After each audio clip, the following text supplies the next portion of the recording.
just figured it out? Nothing can keep me away. What do we do? We're trapped.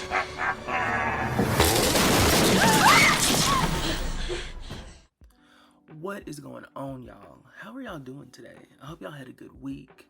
I hope y'all have been having a good new year so far. We're in February and my mind is 100% blown, but here we are.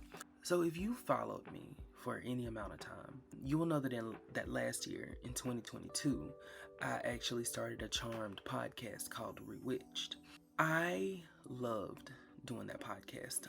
What ended up happening was I ended up having a lot of life changes happen at one time. I ended up moving, things like that. And I just didn't have time to devote to it like I wanted to. I love the concept that I did. Basically, the concept was me taking themes of Charmed and different elements of it, like villains, things like that, and reworking them, saying what I would have done differently, how I would have liked to see it play out. And I don't know. I was very on the fence about it because I felt like it was a good concept. I just did not have the time to devote to it what I felt like it needed to be devoted to. So I think that what I'm going to do is take that concept and incorporate it into a new podcast and a new idea. So, hello again, and welcome to our new and improved podcast, A Time for Everything. So that's the name of the podcast. So basically, this is going to be a rewatch podcast. Y'all are going to rewatch a show with me. We are going to go through the episodes. We're going to go through the themes. We're going to go through things that I liked about it, things I didn't, things I would change. And it's just kind of going to be like an opinion piece, essentially. But I've never done a rewatch podcast before. I've never done like something where I was sharing my thoughts on a consistent basis. You know, it's just kind of like random stuff here, random stuff there, whatnot. So we're here to change it. We're here to do something completely different this time. We are here to explore the series together so that we can go in chronological order, because I love me a good chronological order, and hopefully y'all like it as much as I do. I had so much fun watching the first episode again because I felt like it kind of reinvigorated that sense of whimsy I had when I watched the show. And it just felt good to kind of go back to the beginning and not feel like I'm just pulling stuff, you know, kind of from memory or whatnot. And I just felt really like, I felt that love, I felt that spark. And that's part of what prompted me to do this and inspired me to do this updated podcast, was because I was like, well, you know, we do videos anyway on the channel. Might as well just make it a twofer. And, you know, that way everyone can enjoy. You can enjoy it if you have time to sit there and watch it. Or if you are on the go, busy, moving around, you know, you can play it on Apple Podcasts or Google Podcasts or wherever you get your podcast. So, hopefully you enjoy. Hopefully this is something that interests you. If it is, please remember to hit like and subscribe so that you can stay updated for future podcast episodes. Okay, y'all, so let's get into the premiere episode of Charmed, Something Wicca This Way Comes. Y'all, I'm not going to give you a full summary of the episode, because I feel like if you're watching this, you've probably seen the show about 1,000,000 times. You already know what happens in the episode, and I'm not going to play on your head like that. So for the people who maybe this is your first introduction to Charmed, or maybe you were introduced at a later point in the series and you haven't gotten around to rewatching it from the beginning, this is the very first episode of Charmed, and it starts us off with the main plot of the story, obviously, and we're introduced to the 3 Halliwell sisters, Prue, Piper, and Phoebe. The episode starts off with another witch being killed, and we're unraveling the mystery throughout the episode of what happened. The police come to her house. She has a triquetra tattoo, and you know, we see that Andy, Prue's boyfriend, like her childhood boyfriend, childhood love, he's a police officer, and he obviously knows a lot about the occult. Throughout the episode, we are introduced to the sisters. We see their dynamic. We see that Prue and Phoebe really don't get along. Phoebe is coming home in, the midst of everything. Like, there's this big storm and, there's a serial killer on the loose, and here comes Phoebe. Phoebe's come home from New York after a not so successful run and moved back into their childhood home. Their grandmother passed away 6 months prior to the start of the series. They just have them a little family reunion, and Phoebe, they have a spirit board, and the spirit board ends up leading Phoebe to go to the attic. So Phoebe goes to the attic, she says her spell, and they get their powers. From there, we find out that the person killing those women was Jeremy, Piper's boyfriend, but he's not just a person, he's a warlock, and he is trying to kill them so that he can get their powers, because that is the aim of all warlocks. I know I said I wasn't gonna do like a full summary, and I just No, you lie! You lie! and I essentially just did a full summary, but you get the gist of it. So this is the first episode we get to see them use the power of 3, because the power of 3 is like their kind of ultimate defense. And I this episode was so nostalgic. There was so much to it that I just absolutely loved. And when you go back and watch it, I think it was really well done. I think it was a very, very well done season premiere, especially for like the 90s when, people were kind of into like Wicca, supernatural magic, they were into that kind of stuff. And I think that for a show that was going to be centered around magic, they did a really good job of being character driven. The characters were really fleshed out, their relationships, all of that.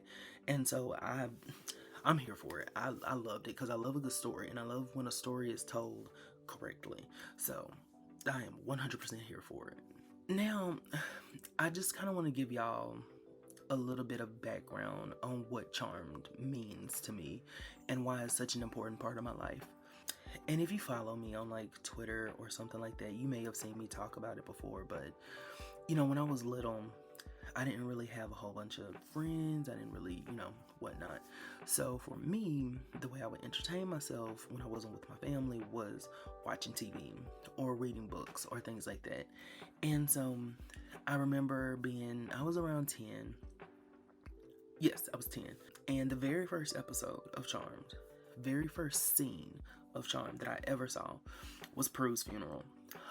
Prue's funeral and Phoebe getting the premonition of Shax attacking Paige, and I remember being like so enthralled because I'm like, what just happened? Because I didn't know about premonitions and whatever else at that point, because my mama was watching it and she just kind of had it on. She wasn't like paying attention to it, but she was kind of telling me like, no, that's da-da-da-da, and I'm like, oh, okay. And so I got very, very involved very quickly. And fun fact, I remember seeing Grams when Piper was in the attic and she was trying to call Prue, but Grams came instead. I remember when she said, I need to talk to my sister. And when she said the spell and Graham showed up, I was like, oh my God, her sister is so old. And I felt horrible. After the fact, because I was like, and if, because it's like, you can be younger and have a sister that's older, but for some reason, 10-year-old me was like, oh my God. Not knowing that was supposed to be her grandmother. It's always held a special place in my heart since then. I became so connected to the characters and to who they were, how they interacted, how they loved each other, how they fought with each other. There was something for everybody. And, like I said, my first season of Charmed was season 4. And then I doubled back when they showed it on TNT. Y'all remember when they showed it on TNT? Back in the day. I'm talking about back in the day. Not because they still show it on TNT now. But I'm talking about back in the day. Like, you get out of school, you go turn TNT on, and Charmed is on. That was how I watched it back in the day. Now they show it at like 5 o'clock in the morning. I think till like 10 some days. It was like some days I can get up and it's like still on. But anyway, back in the day, they showed it at like in the afternoons, and I think they showed it in the mornings and the afternoons. I don't remember, but because I remember watching it before school, and I remember like I just wanted to take it in, and I still remember when it was coming on WB, when WB still existed. I loved in season 5 when they switched over to Sunday, because they came on Thursday before, and then season 5 they switched to Sunday, and it was like the WB's Big Sunday, and I just used to love hearing that. I used to love hearing a commercial for it. I used to love when they, because you knew it was going to be a fun episode. The teasers would be so good. And when I think of Charmed, I think of that time in my life. And I think of that time when I was trying to figure out who I was, who I want to be. I'm sorry, y'all. I could not resist. Y'all know I love me some Reba. If you follow me, you know I love me some Reba. So I didn't mean to do that. So I'm sorry.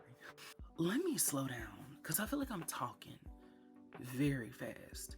So I apologize, y'all. It's not going to be like this every single episode. I promise. I love the show so much, and it is one of those shows that I think you can find something in, and I think that's why it's so relatable to so many people, and that's why so many people still gravitate towards it. I think it's going to be one of those shows that has a very long-lasting fanship. I think it's going to have a very long-lasting fandom. People are going to introduce their children to it. We're going to have little generations of Charmed ones running around, and I just can't wait to see it. I can't wait to see the future, and see the future. And I'm so excited because one day I want to go see the sisters in real life. I want to go see Shannon and Holly and Alyssa and Rose, and that's kind of my ultimate goal, is to be able to meet them, let them know what the show means to me, and they may be like, okay, but I don't feel like they are. I feel like they have such a respect for Charmed that they're probably going to really appreciate hearing that. Even if they don't remember my name specifically, I think the feeling will last with them, and that's all I want. That's all I'm asking for. It's just that one chance, and I'm gonna get it if it is the last thing I do. Okay, so now what I really want to talk to y'all about, just this episode. I mean, let's just have a little talk about the episode, what it means, and the themes that I feel like it establishes, because I think this episode did a really good job of setting up who the characters were going to be. I think that this episode did a really good job of showing us the roles that the sisters have taken, and so that way we can grow with them from there, if that makes any sense. Because I think that anytime you have a set of characters, you're going to expect growth, and I think that this show did a really good job in setting a precedence for who they were. Prue is your hard-working older sister who's, maybe a little too stern because she helped to raise them, essentially. And Piper is your sort of neurotic middle sister who's just wanting to be a normal person. She just wants to, blend in. She does not want anything extraordinary happening in her life. And then you have Phoebe, who's just the carefree younger sister who, jetted off to New York so she could create this new life for herself. And now she's back and she's just figuring it out day by day. And I absolutely love the way they set them up, because I feel like the characters, you can find something in the characters that you relate to. You can find something in the characters that, even if it doesn't remind you of yourself, it reminds you of somebody that you know. It reminds you of somebody that you're close to, that you love, and you can almost insert yourself into the episode in some shape, form, or fashion. And I think that this episode does a really good job of showing us the universe that we're about to be involved in. Now, do I think that the graphics of Jeremy's face give you a good idea? No, I do not. But just the fact that, this evil had this plan. It wasn't just like he attacked them. It wasn't, okay, oh my God, no, there's a demon. No. He specifically came after them because, Jeremy has been dating Piper ever since, he met, quote unquote, her when Grams was in the hospital. And so, he's known her, he's been around Prue, all of that. And it is just so interesting to think that, he was Zanku, and Cole, before Cole and Zanku existed, that he purposely got himself in a relationship, not even just like talking. He got himself into a relationship with one of the Charmed ones because he knew who they were gonna become. Baby. But let me also say this, because this was something that, like, in my mind, I kept thinking during the episode, but I was like, maybe I'm tripping. Do you know the guts that Jeremy had to have to not only get in bed with one of the Charmed, who he knew would become one of the Charmed ones, which is kind of a different story because now I want to know how he knew, but we'll get back to that. We'll circle back to that. Not only get in bed with one of the Charmed ones, but then wait until all three of them were together and had their powers to attack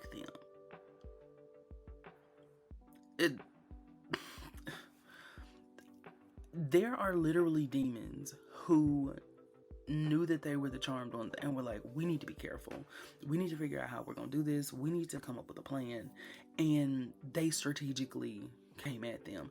Jeremy was just like, listen, when all three of them get back together and they have the power of three and can now vanquish me probably very easily, that's when I'm going to attack.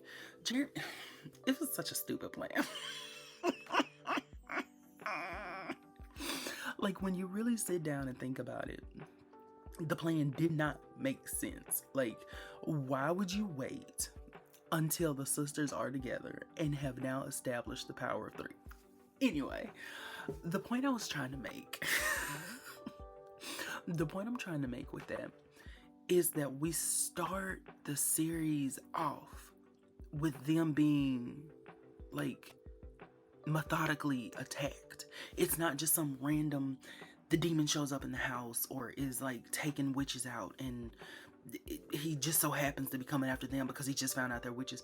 He was specifically attacking them. Now, the point I wanted to make earlier was how he knew they were going to be the Charmed ones. I'm very interested to see what y'all think about that, because I've always teetered kind of between, like, evil should have known versus of course they would know. Because when Melinda was burned at the stake, you know, she made this big declaration that her descendants would culminate in the Charmed ones. But then I'm like, well, how many demons had access to that information? I don't know. I'm on the fence. That's gonna be a separate, I think, like, thing that we talk about one day. Because I don't know. That doesn't, it makes sense. Like, I don't want y'all to think I'm saying it doesn't make sense, because I think it does, but I also think it kind of doesn't at the same time.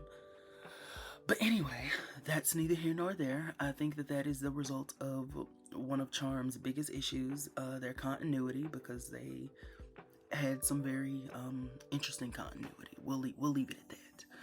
But I think it just goes to show how important they are. Because on surface level, it's like, yeah, he's attacking them because they're witches.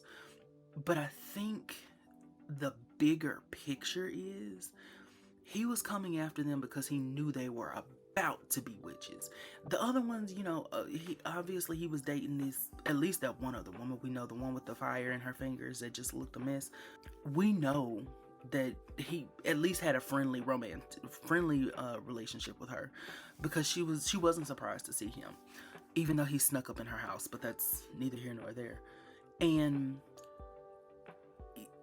there was a method to it, but then at the same time, with them, he very carefully crafted his relationship with Piper so that he could get close to them and be there when they got their powers. Like, the amount of waiting he had to have done to get that, like, the patience that this man had. I'm not gonna say I was low-key rooting for him to win because of the patience he had.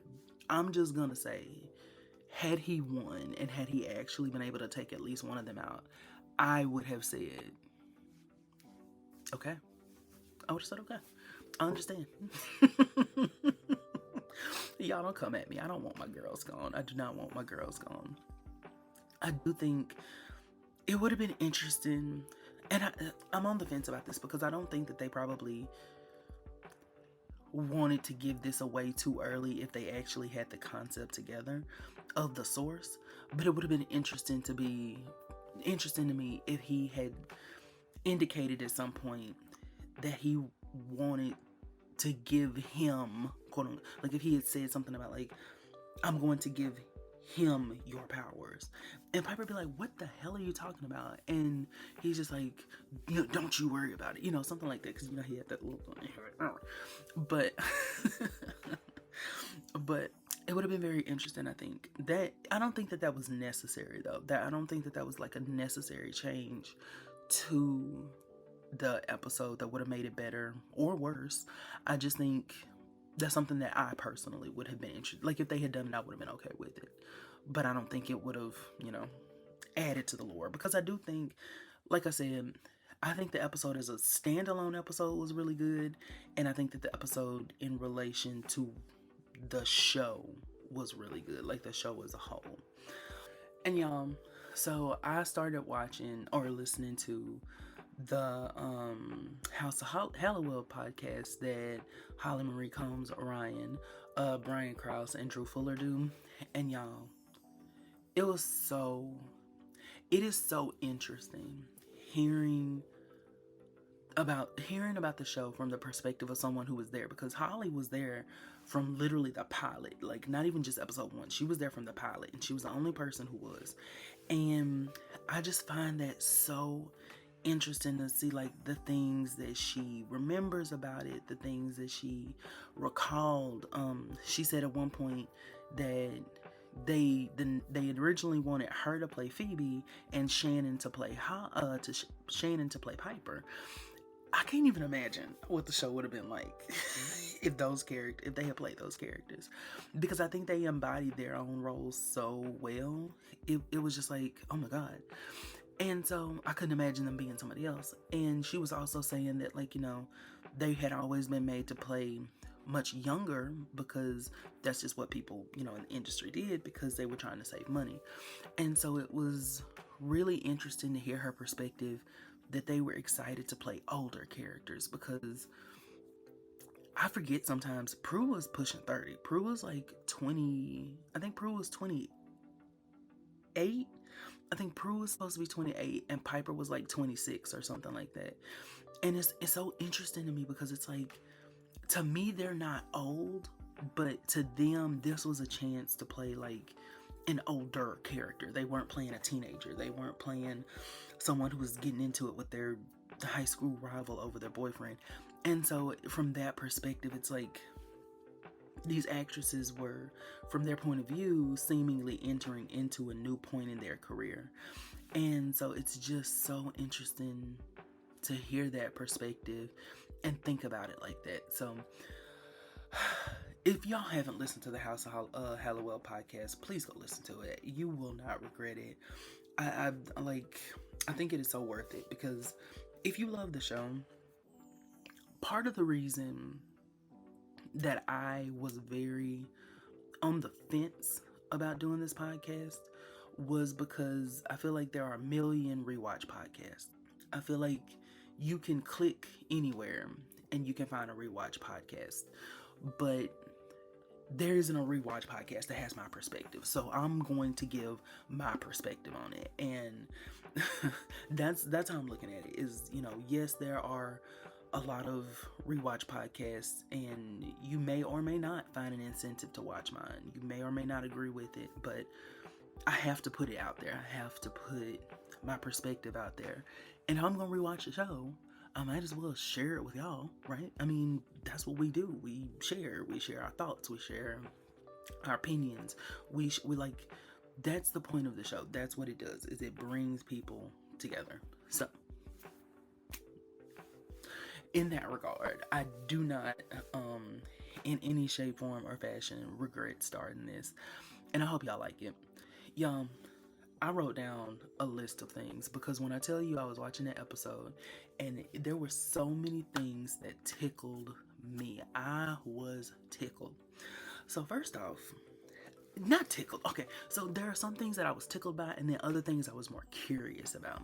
So the first thing I wanted to know, the witch at the beginning that was chanting, I was very interested to know like what she was doing, because the words almost seem like a protection thing. And so I wanted to know, like, was she protecting herself? Was she like part of this? Is okay. So this was my headcanon, right? Is that there were a group of witches who were completely of their own volition casting like a protection spell over the charmed ones. That's my headcanon. That is my headcanon. And she was one of those witches. I don't know why, but that was just something that came to my mind. Was what if, because obviously, you know, the charmed ones didn't have their powers, so, you know, they were safe as long as they didn't have them. But what if there were witches? They don't have to be like a group, like in an organized group, but what if there were witches who were casting a spell or casting spells and enchantments to protect the charmed ones on their journey to becoming the charmed ones? So like, if they weren't already witches, this was something that was helping to like protect them and put a veil over them. I don't know. Would the show have done that? Probably not. In my head canon, is that what happened? Yes. So stick with me. I think it's also interesting in the beginning, like how scared Piper was of Prue. Like Piper said, listen, if you think I was going to tell her that you were coming back and she changed the locks, no ma'am. She said, no ma'am, I'd rather get up in this house. And it's so funny because like you can tell that Piper was not, you could tell she did not want to cross Prue. Like whatever else she did, because she was like, yeah, I've been talking to Phoebe maybe like a day or a month or whatever, however she phrased it, and it was like, girl, come on now. But Prue was kind of intimidating, and I think in their dynamic you could tell Prue was definitely the more dominant one. And it's so interesting when Phoebe gets back, and it's such an interesting like juxtaposition, because when Phoebe gets back, she's like, no ma'am, listen, we are not doing this. She was like, you may scare her, but you're not scaring me.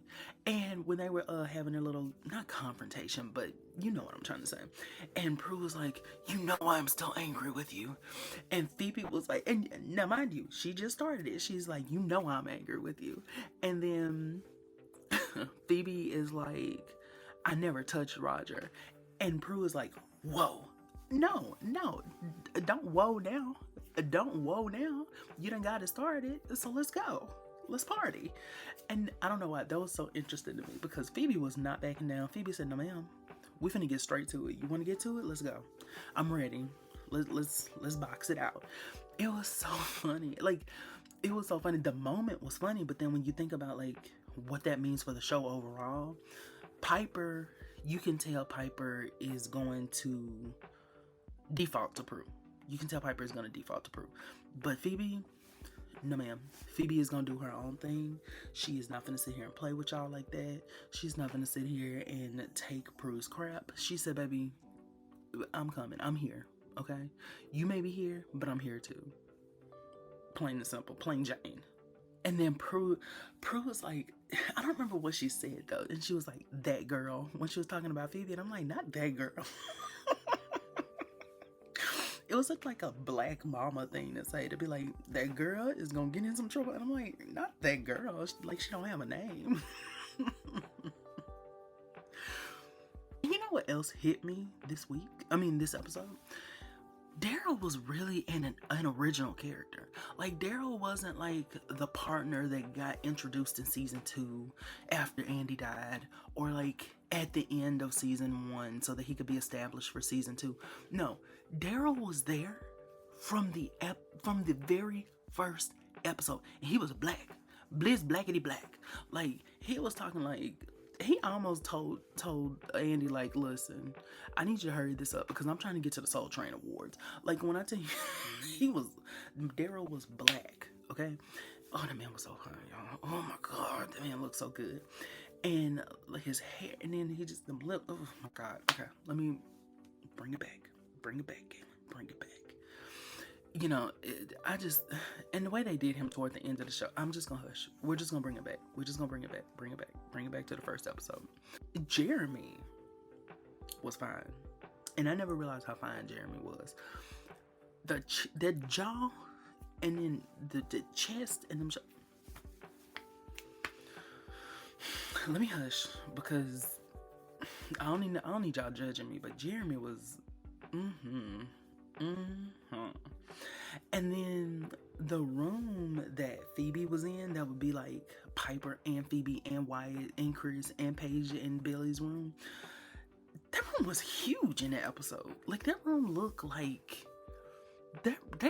I don't know if that was the set. I think it was the set. I don't think that was like the house, but that room was ginormous compared to what it would be later on. Like, when Prue came in to bring that blanket, like, Phoebe was on the other side of the house, just about. Like, that's how big the room was. And Prue was so mean. Prue knocked on the door and was like, I brought you this blanket. I don't know why I make Prue sound like Batman. Like, I am the night. I don't know why I make her sound like that. I need to stop. And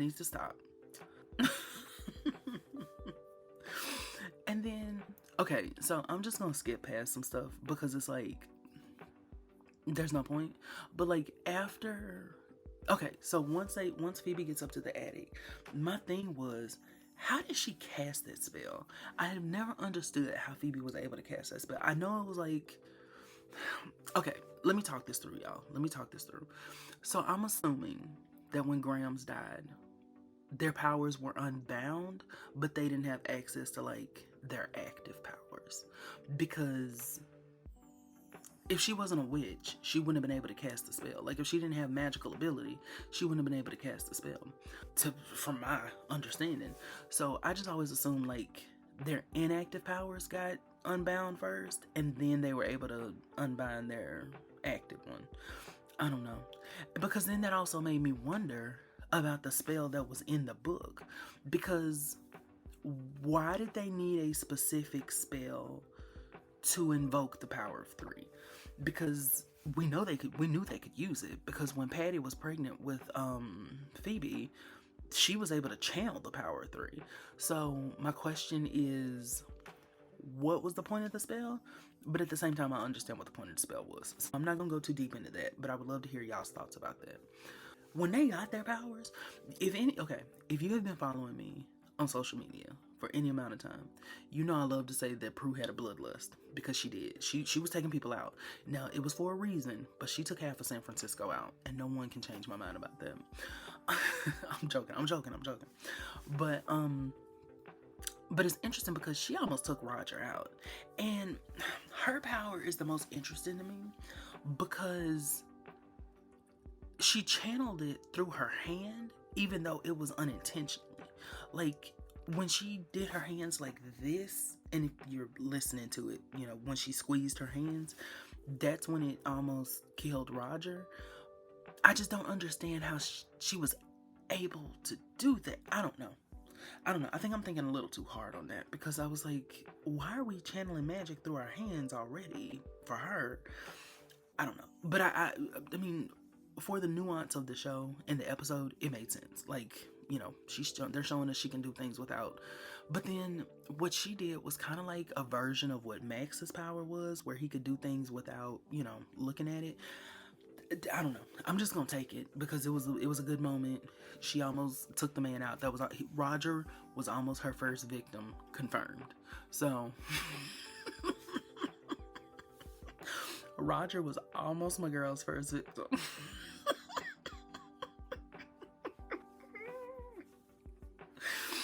Oh goodness.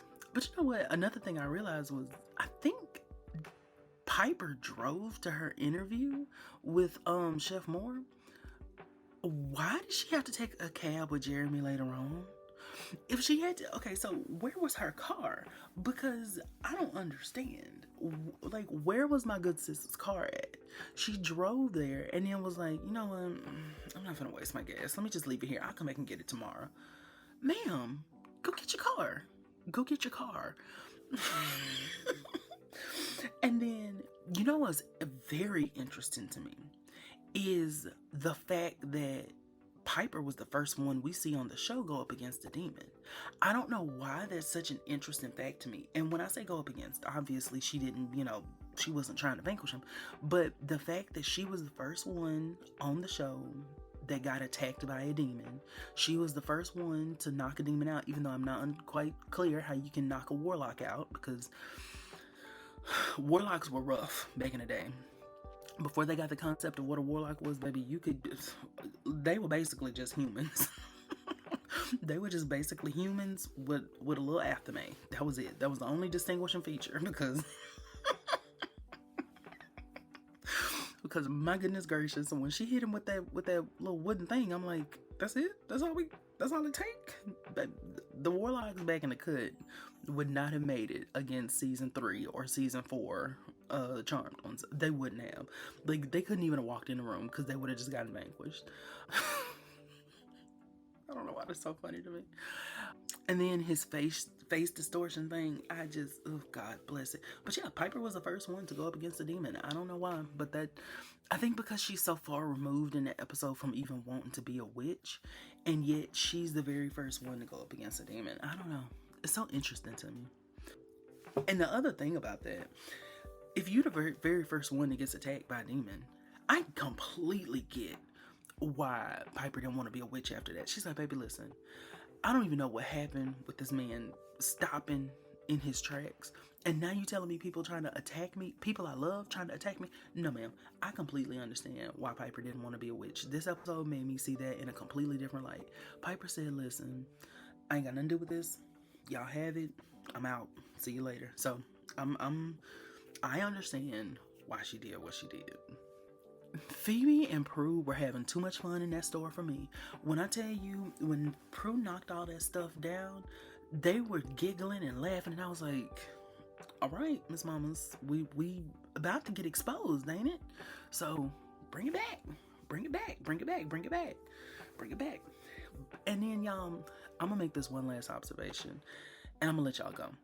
Jeremy not being able to blink and having to run from one side of San Francisco to the other is probably one of the most hilarious parts of that episode when you really sit down and think about it.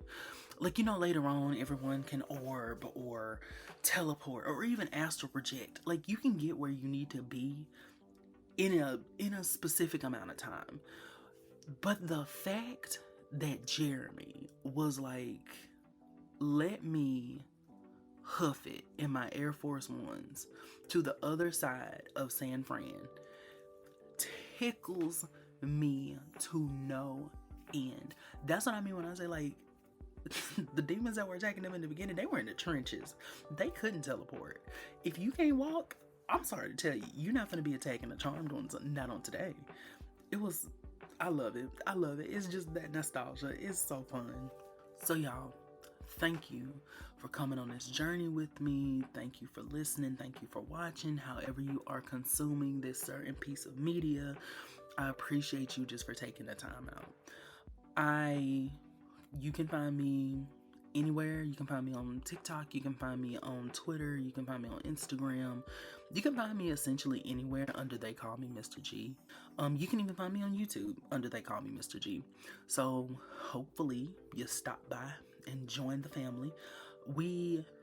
I'm still trying to come up with a name for like our family, because I did a video one day and I think I'm going to go back to it and I'm going to actually talk about it, because I never did, what our family name is going to be. So be on the lookout for that. You can listen to this podcast on the Apple Podcasts, Google Podcasts, on the Anchor app, and essentially anywhere. I think I said Spotify.